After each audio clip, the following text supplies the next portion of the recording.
Welcome to the future, Tales from the Metaverse. Today, we're going to be talking about the philosophy of VR with Harvey Kraft. But before we start, we're just going to hear a few thoughts from both Chris and Eric. Go ahead, Chris. My first thought about philosophy of VR or philosophy of the metaverse is always like, what do we find in our lives? What is the meaning? What do we like to do? Is our environment doing? How do we interact with other people, for example? You know, if we think about our philosophy that probably everyone has for its own life, how can we transform that into the metaverse? So are we having the same philosophy in the real world like when we're going into a virtual world? Or do we want to be a different person with a complete different way of living, way of thinking, way of behaving? So probably our philosophy will change. I think that everyone has its own idea about that. This is so important, in my opinion, to this topic.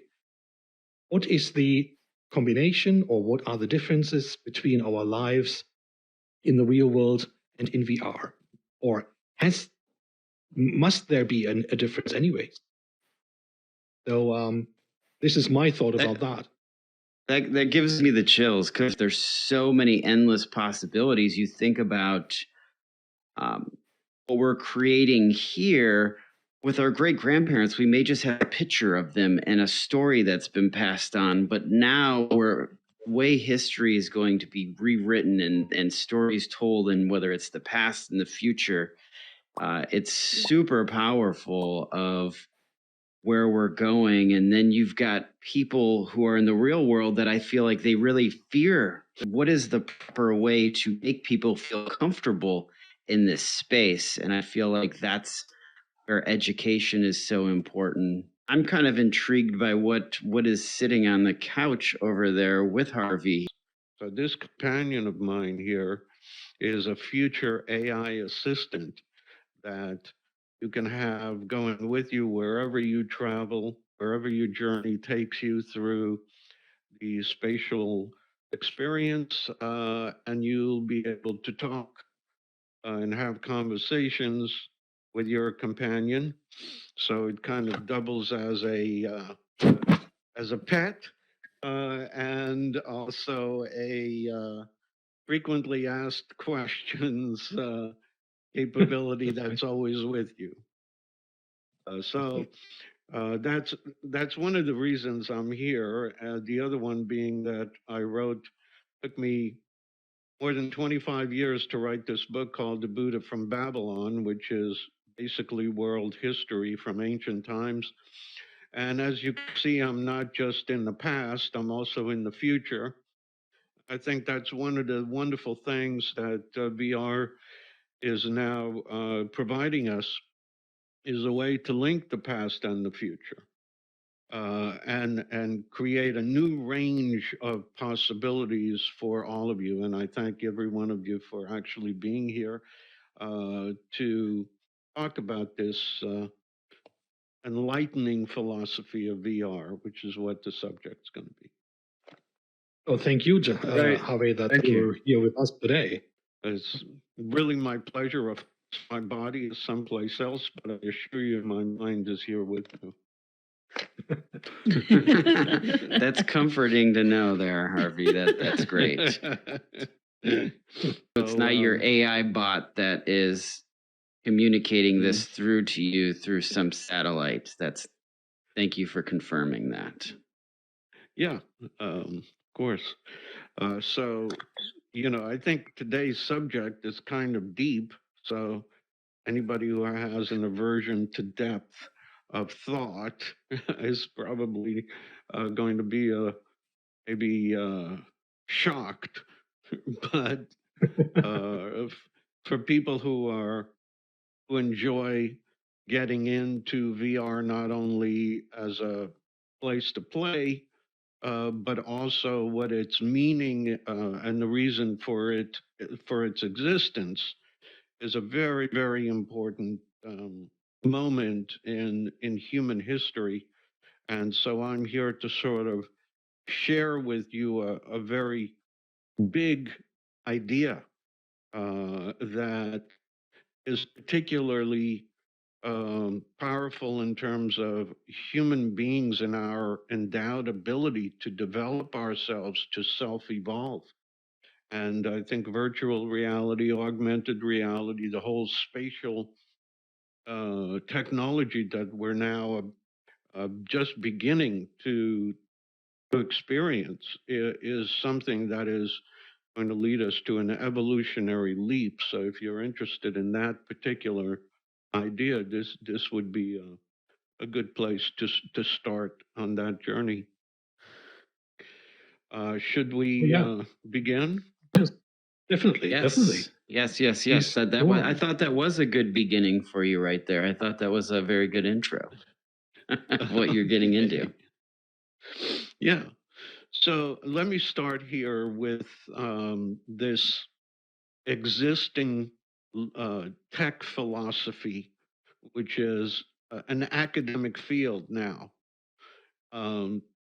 Tech philosophy is uh, a sub segment of philosophy in general, but its particular role is to observe, to foresee, and to guide the impact of technology on human beings. Uh, this is, I think, a very important part of the technology, because otherwise the technology just can become a runaway train, and just people with the most power and people with the most money get to control what the technology becomes if you don't have any kind of um, view about what it's supposed to be.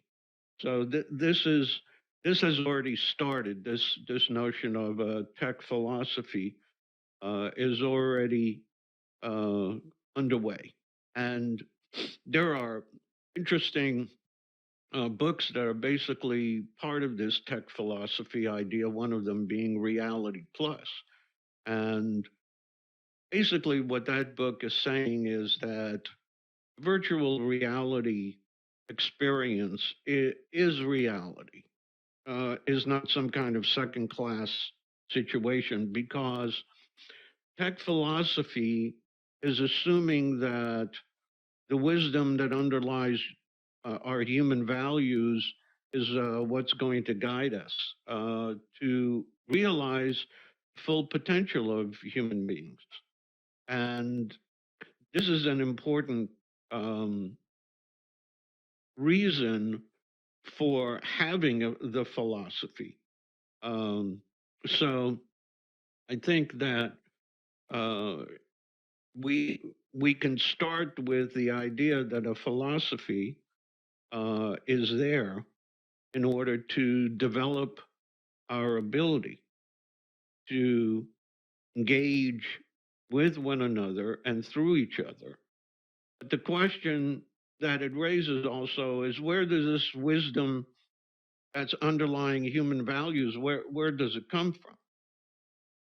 And in order to answer that question, you have to look back at 5,000 years of human development.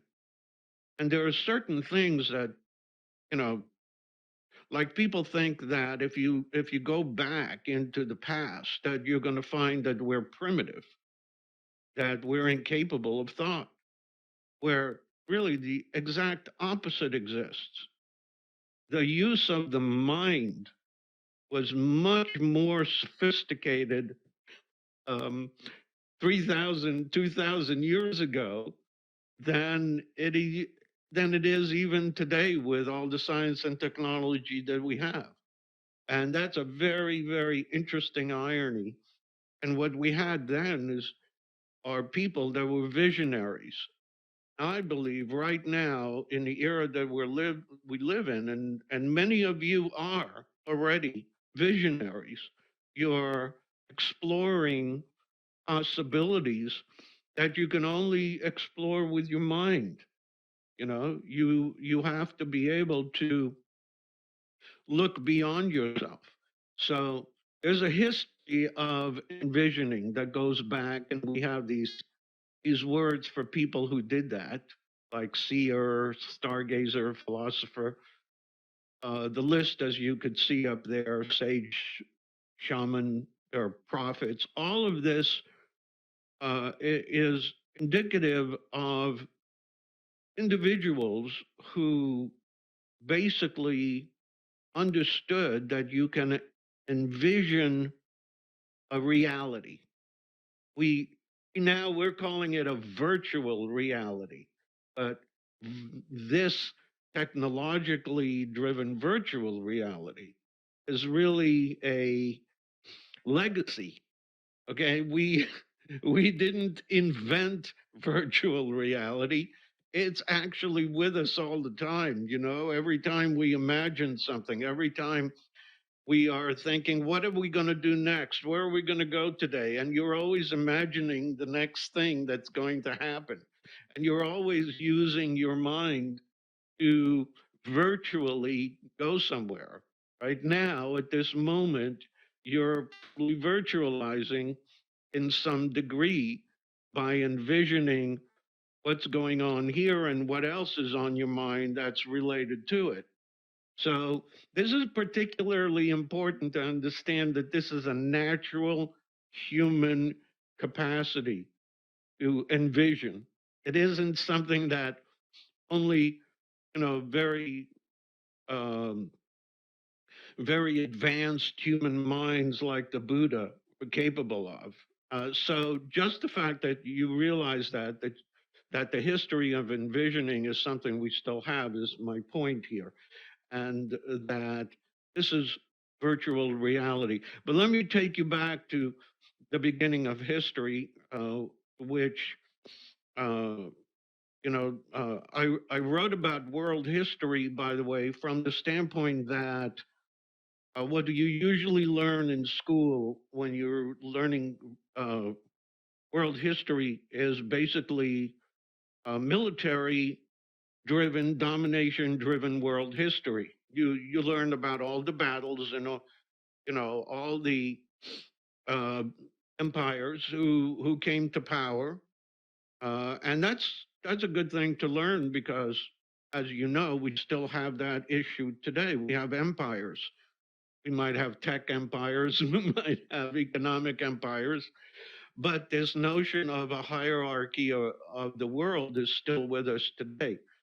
So fact is that if you go back to the very beginning here, you could see on this slide, there's this beautiful, elegant sculpture with a long neck, and it's called Stargazer, and it's from 3000 BC, okay?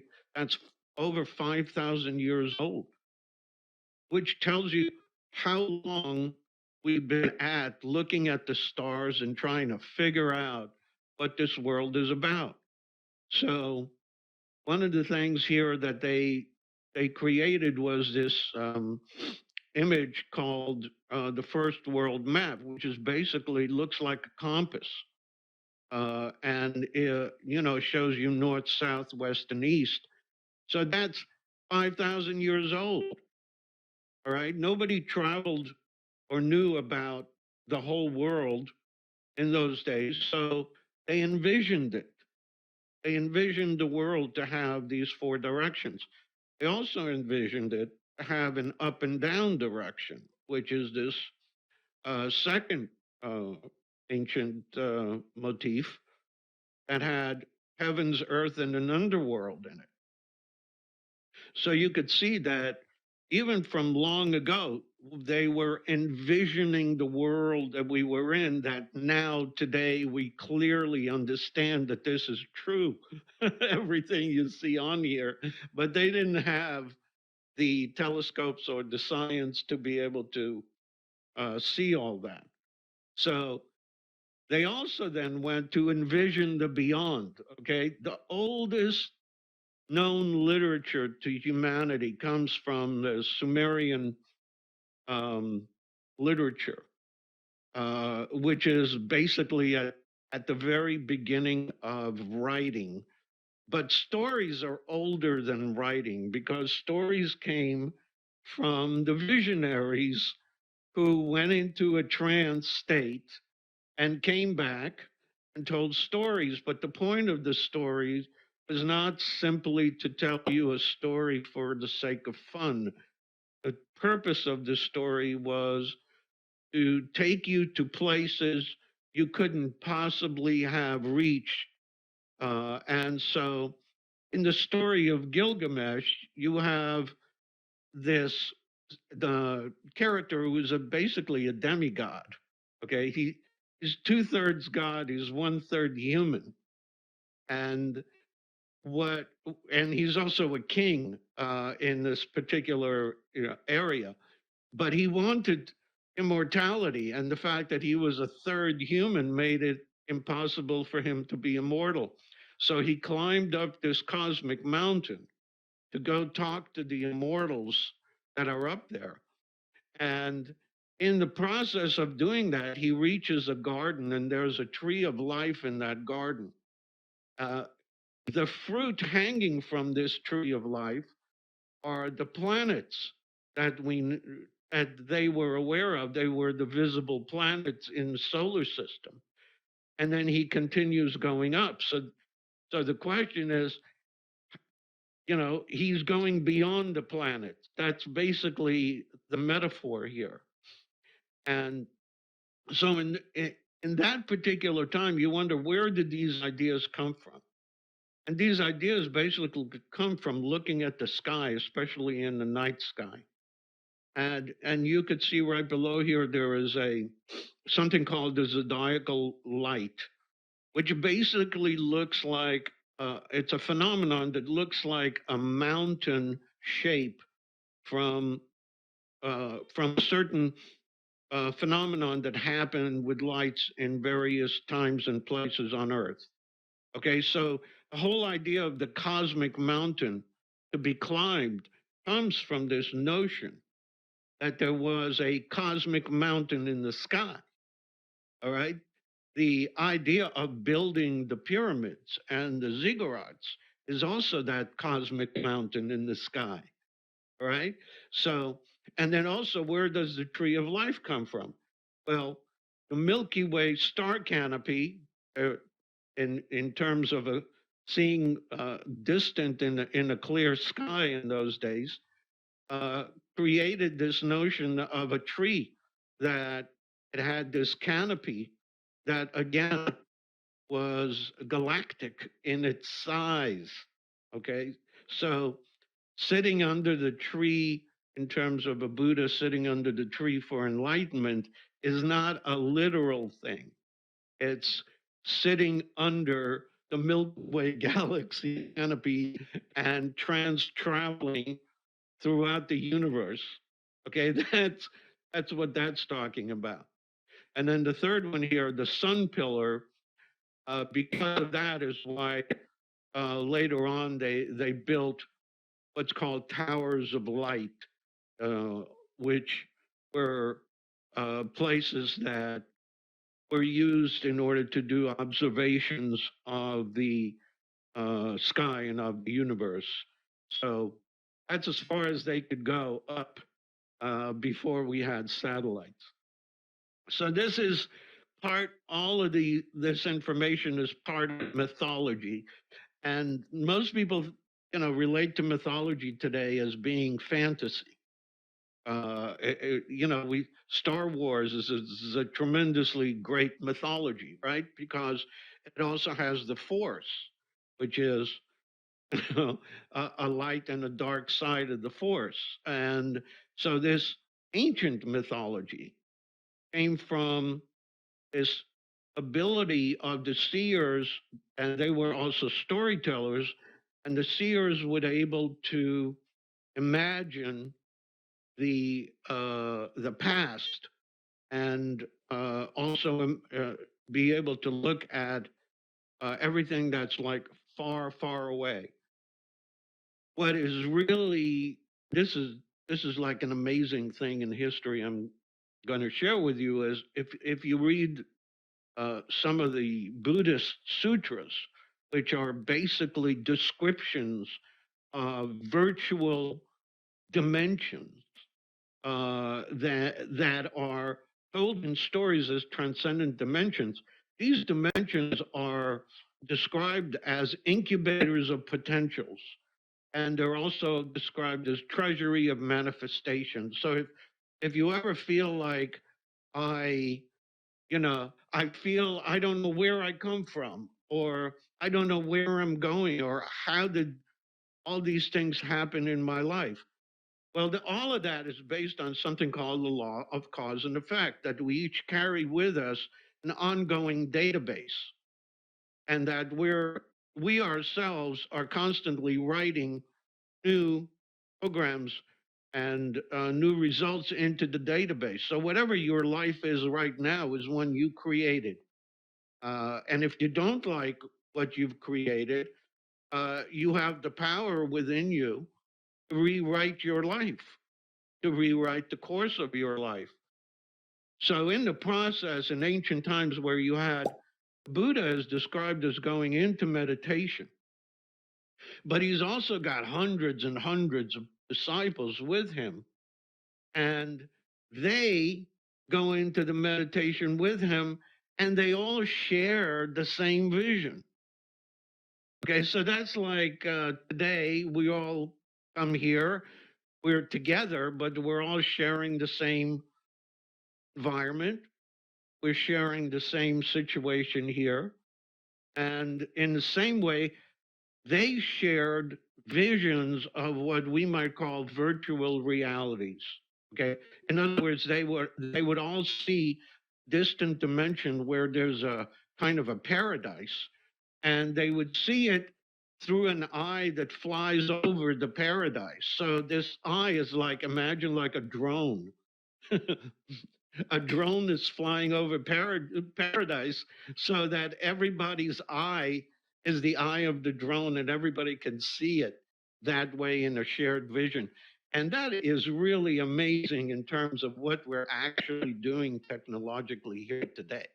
Now, all of you here are part of a shared envisioning process.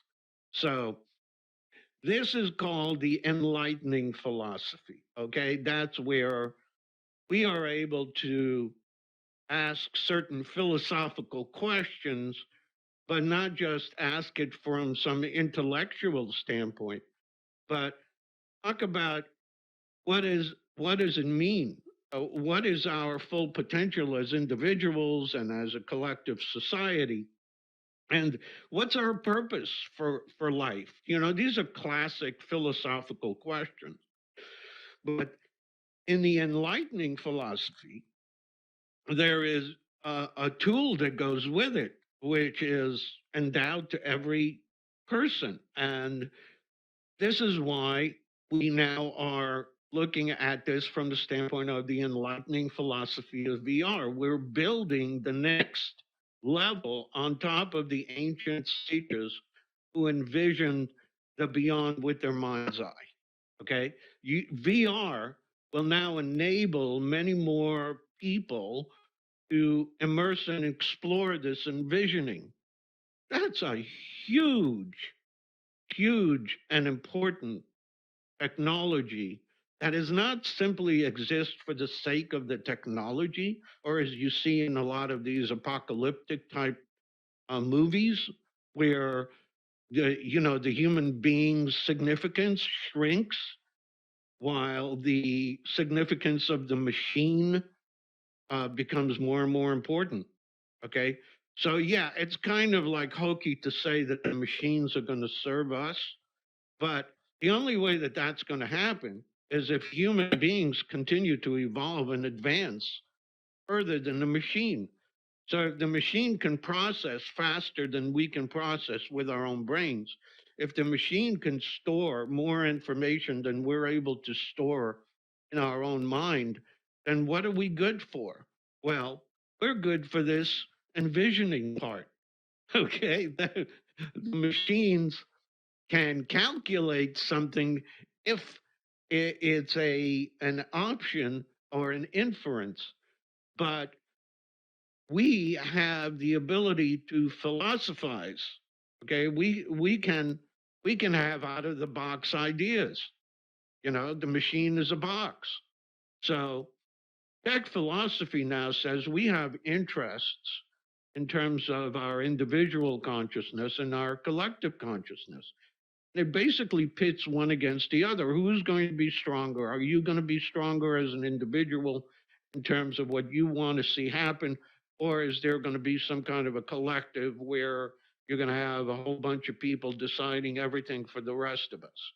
Okay, well, the reason why that particular tech philosophy doesn't quite measure up is because it ignores this historical record I've been talking about, which is the unification of a higher consciousness. And anybody that thinks of the higher consciousness as some religious views doesn't really understand that wouldn't even be VR technology without higher consciousness. There has to be people whose ideas come from a much higher level of reality than just their individuality or their community. Unfortunately, modern philosophy regards this higher consciousness as a metaphysical or an epistemological theory. Okay? But the fact is that we are again returning to what the ancient philosophers regarding as envisioning, because they saw it as a human and universal endowment for evolving our capacity as human beings. So you could take that as an on an individual level, that each and every one of us has this capacity to evolve. You could take it on a collective idea, and that is that we all together as a species of humanity have the ability and actually the responsibility to evolve ourselves into a humanity that is far more advanced, not just technologically, but in terms of our what's called ontology, which is the state of being that we live in. So this means that there is an evolutionary drive within us all to enlighten the mind, and that this system is built into our human higher consciousness. VR is the tool that will enable billions in the future to immerse themselves and explore the envisioning. And this is backed up by research about VR's impact. And mostly, if you read stuff about VR, it talks about all the challenges, you know, but it's like talking about all the challenges that we've ever had as human beings throughout history. There's always been challenges. You can't get there if you don't overcome challenges. But there's qualities here that are already obvious. That's basically science looking at it from the standpoint of a virtual reality being a positive boost to the brain in terms of retention and memory and even dealing with illnesses. So virtual reality is a vitally important stage in the development of humanity. So just to basically now wrap it all together, there are 6 pillars of the enlightening philosophy of VR. They are envisioning, which you all now understand you have the capacity for, exploring. You wouldn't be here today if you weren't exploring. Experiencing, isn't that the right way to learn, as opposed to somebody just lecturing to you the way I'm doing right now? it's different to hear about it than it is to actually experience it yourself, which is why we started by talking about the digital fandom, and the kind of future we're going to have in technology, because uh, the all of this is theory, really, until you start practicing it. And what that does is that causes you to realize things. And it's those eureka moments where you realize things that lead you to be creative and to create solutions and to create ways that move not only yourself, but other people. And ultimately, that brings the enlightening. So the the way that we can apply the enlightening philosophy of VR are, I've got a list here of 6 things that relate to the philosophy itself. One of them being, let's do AI assisted mind travel. Let's create imaginary worlds.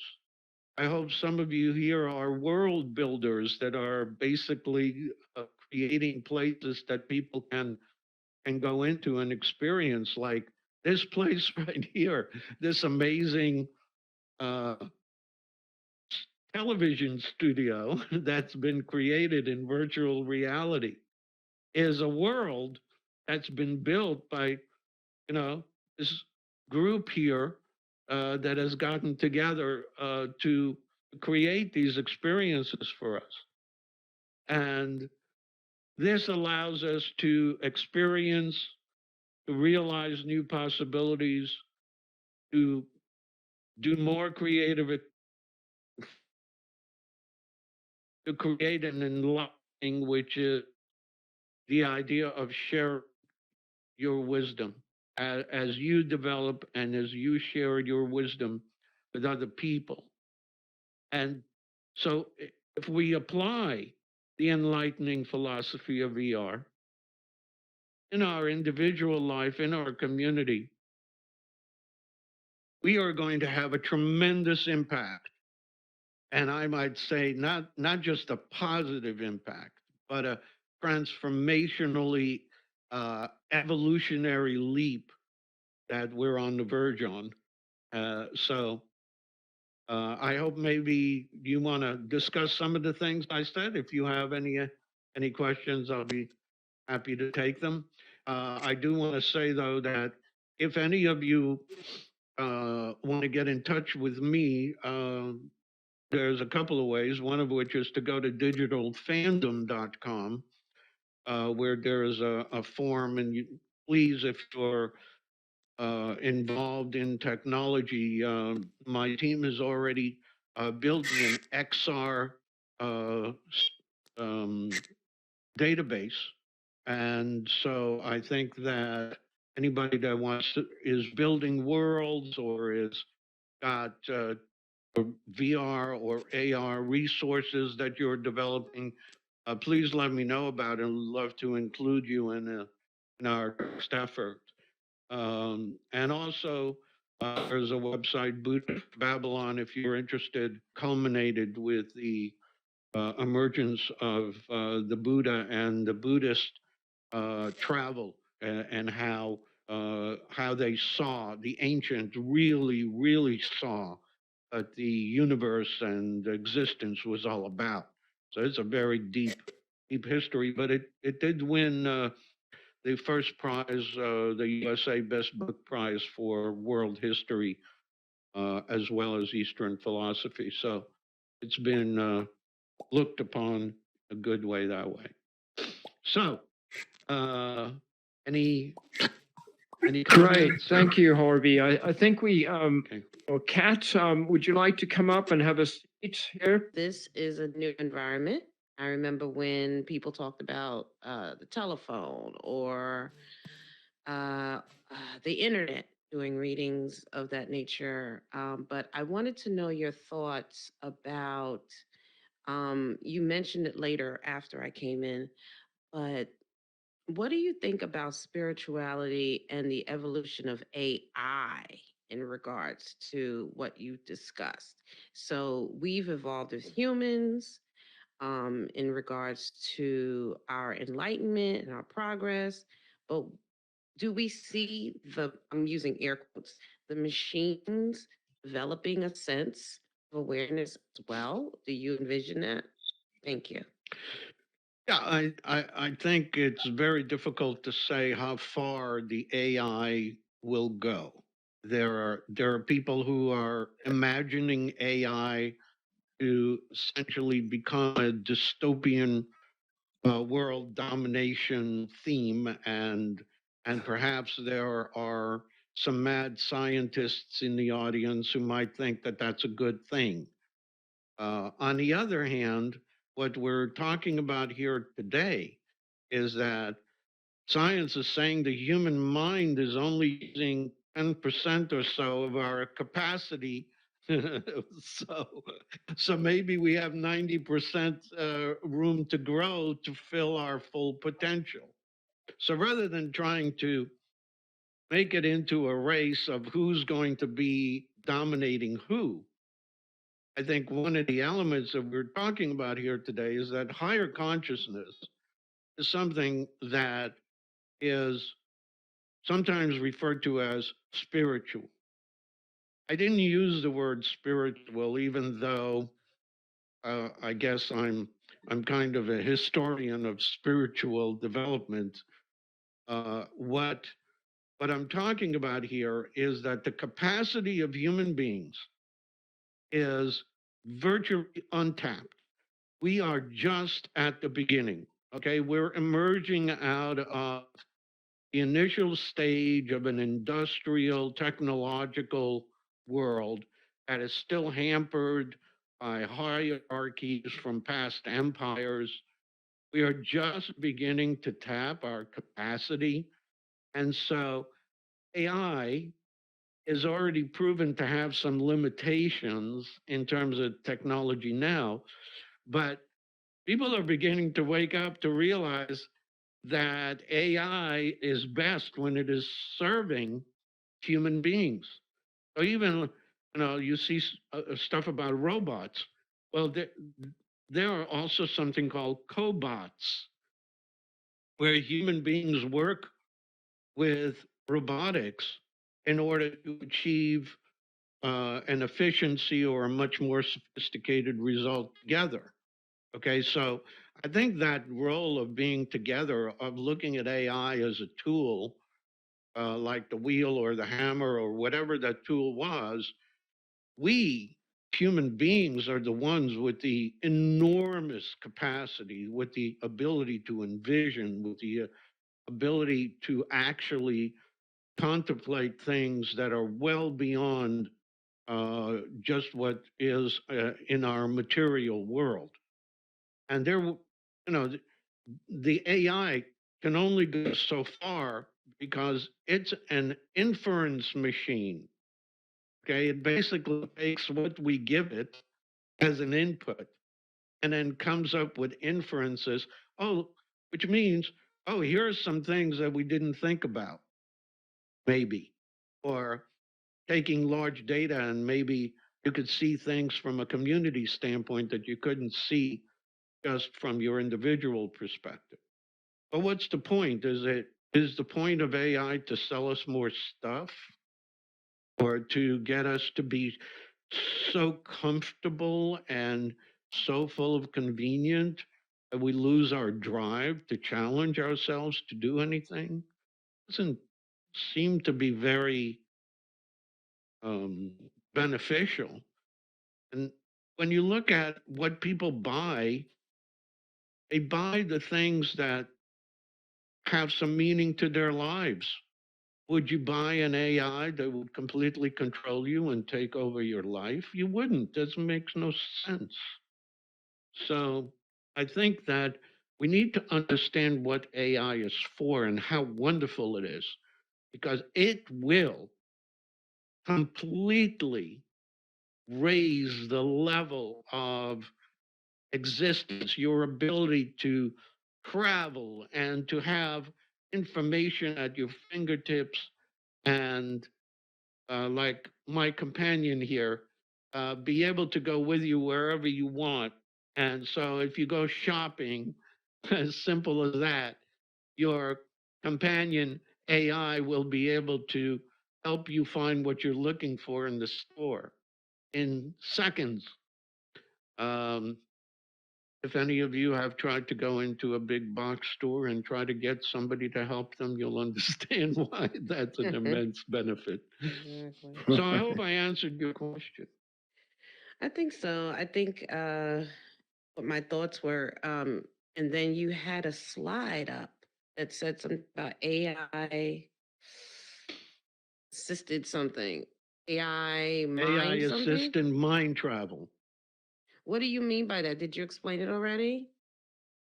Yeah, well, we were talking about how ancient visionaries mind traveled beyond Mm-hmm. their self. Sometimes people use a remote viewing as a Yes. kind of a spiritual capability. Mm. It's not that exotic when you come right down to it, because Mm-hmm. I can imagine things that are going on in places where I'm not at physically. I know everybody could do that. When you're talking on the phone with a family member or a friend someplace else, what's on your mind?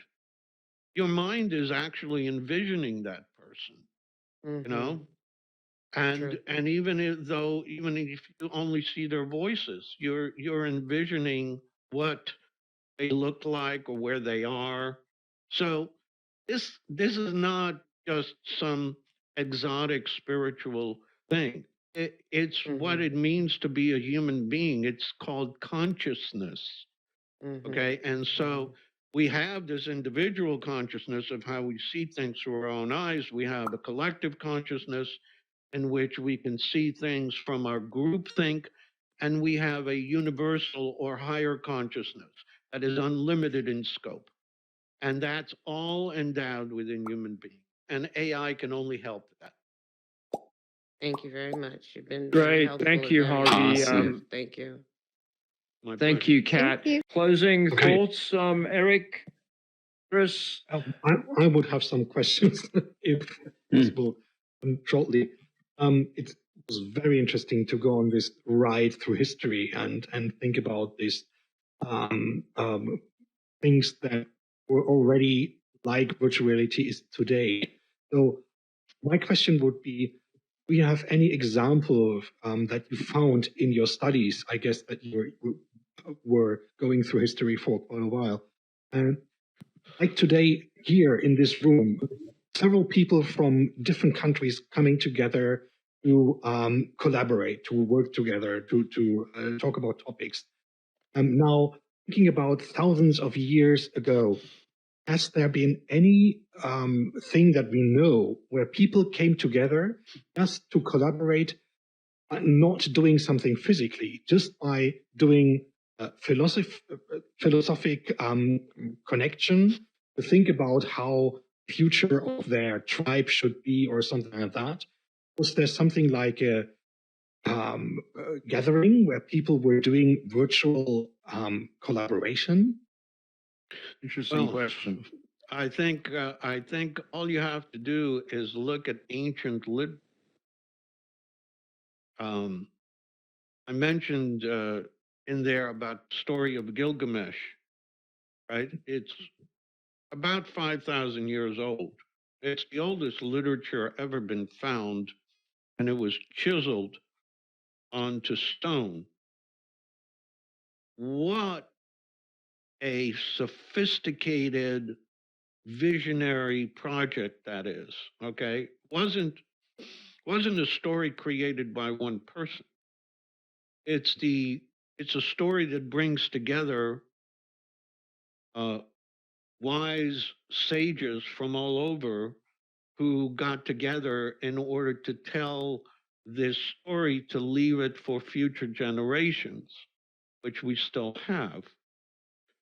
And so not only is that story sophisticated from a storytelling standpoint, but it's as enormous in terms of its scope as what we are doing today in terms of like stories like The Matrix or Star Wars or things like that, because the fact is that human beings have been involved in storytelling projects for a long, long time. This isn't just something that Hollywood invented. It's been around a very long time. People have been collaborating to do that. So I think what is amazing is how come we go back to the beginning of humanity and the first story we ever run across is not only not primitive, it is incredibly sophisticated literature, which means that in prehistory, before things started getting written down, there was already a very, very sophisticated storytelling uh, uh, Art. thing going, which didn't happen just in one tribe. It was all over the place. And people got together and they developed these notions of wisdom that is what is given to us today, and why we earlier we said, where does our wisdom come from? It comes from these ancient visionaries. That's why we know whether something is, we can discern whether something is truth or something is bullshit. You know, we have the capacity to do it. It's a skill. You have to develop that, just like they did in the old days. And in the old days, you know the term yoga, right? Yoga comes from the word yoke, which is like they used to put a yoke on an ox in order to plow a field in the old days. So a yoke is put on the brain, on the human mind, in order to keep the person disciplined in their travel, in their mind traveling, so that they don't like fly off into outer space and get lost and never come back. Okay, so it's important to understand virtual reality is going to require development of skills as to how to mind travel. Okay, and once you know how to do that, and you know how to do that responsibly, then you can make tremendous leaps forward in terms of sharing that the wisdom that you encounter with other people. And that's what the enlightening is all about. Right. And Thank you, Harvey. yeah. Eric, last thoughts? I love the talk. I got the chills like multiple times as you were talking about different things, and like going to these places, like this story that you just kind of brought up, it made me go, oh, I can't wait till the world is built that we can go visit that and look at these texts and go on that journey. And that is what, is such a power of those stories, that it's like they almost knew that they were saving it for later periods of time to go and be revisited. So when you talked about like these capsules that are, I seen like the Buddha, like they were putting almost energy and thoughts into the future that we could at some point re-tap into. And I believe that some of that is what's coming into this world, because there's endless possibilities. And I look forward to worlds that are like enlightening and spiritual, and you can get away from the hate. There's so much hate in the world that it's like places of just like pure joy that can exist here, that I feel like it's difficult to exist in the real world. And when we can create that here, then hopefully it can transcend back into the real world, because we need more of that. So thank you, Harvey. Yes, thank you for Great. having Well, me. this has been an excellent experience. We really appreciate you joining us today, Harvey, in our virtual studio. Any closing thoughts from you? No, I think I've said enough for today. Thank you so much for the opportunity.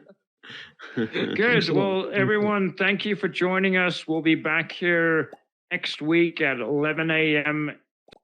Thank you, Absolutely. Harvey. Yeah. See you again, guys. Eric, Chris. Bye-bye. Bye-bye. Have a great week. Thank you.